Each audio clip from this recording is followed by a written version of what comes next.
আচ্ছা খেয়াল করো, তোমাদের এই যে যে অঙ্ক সমাধান, এই সমাধান সবই কিন্তু ক্যালকুলেটর করা যায়, এটা জানো। আর তোমাদের বইয়ের 90% অঙ্কই কি ক্যালকুলেটর করা যায়। কিন্তু আমি 2010 সাল থেকে আমি কোচিং শুরু করি। আমার অনেক স্টুডেন্ট আছে, শত শত স্টুডেন্ট আছে। অনেকেই বারবার আমাকে বলে স্যার এই ক্যালকুলেটর ব্যবহার শিখেন, কিন্তু শিখাই না। কেন শিখাই না? শিক্ষা শুধু একটা ব্যবসা না, বুঝছো, এটা তো মেধার বিকাশ হওয়া। বর্তমান সময়ে তোমরা বিভিন্ন ইউটিউব চ্যানেল বা যে কোনো জায়গায় দেখো যে এই কি ক্যালকুলেটর হ্যাকস। হ্যাঁ, এটা ভালো জিনিস, মেধা থাকা ভালো, কিন্তু এটা তোমার কোনো নিজের মেধা না। তোমাকে অঙ্ক যদি পারতে হয়, নিজে আগে সমাধান করা শিখতে হবে। যে সকল ছেলে মেয়ে বর্তমানে এই ক্যালকুলেটর হ্যাকস করে, তোমার কি করে হ্যাক করার পরে ওই যে নৈপদিক করে অঙ্ক করে, তারা কিন্তু প্রকৃত অর্থে অঙ্ক পায় না। 90% স্টুডেন্টই পায় না। এরা ভবিষ্যৎ কোনো প্রতিযোগিতামূলক পরীক্ষায় এরা কিছুই পারবে না। এমনকি এদের যদি বলা হয় যে এদের ছোট ভাই ব্রাদারদের বলা হয় যে তুমি এই অঙ্কটা করাই দাও, দেখবা পারবে না। এই জন্যই কম্পিউটারে হ্যাক করা বা কম্পিউটারে কাজ করা আমি কখনোই, এই যে আমার প্রায় 16 বছর শিক্ষক জীবনে, আমি কখনো শিখাই না। আমিও তো ফিজিক্স অনার্স মাস্টার্স করছি, আমি তো জানি এই ক্যালকুলেটরের ব্যবহার। এটা তোমার যে সময় প্রয়োজন সে সময় তুমি করবা।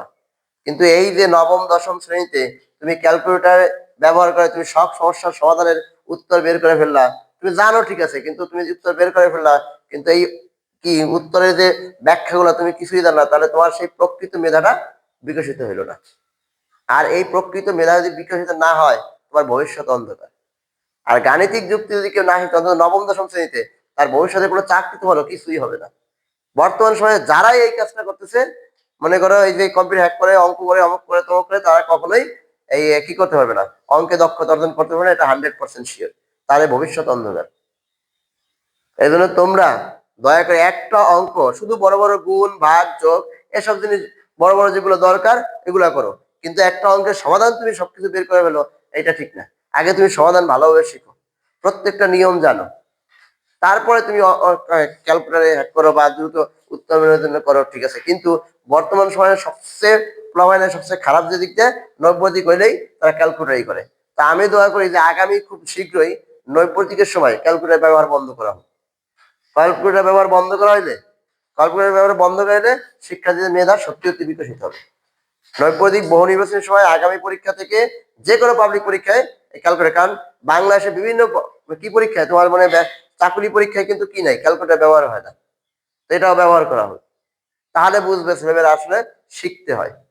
ঠিক আছে, শেখা ছাড়া কোনো গতি নেই। আর এটা যারা করে এত দ্রুত, ওই যে শিখায় যে আমরা বর্তমানে দেখি, হ্যাঁ ভালো ওরা পারে করে, এটা দেখায় ঠিক আছে, কিন্তু এটা ঠিক না।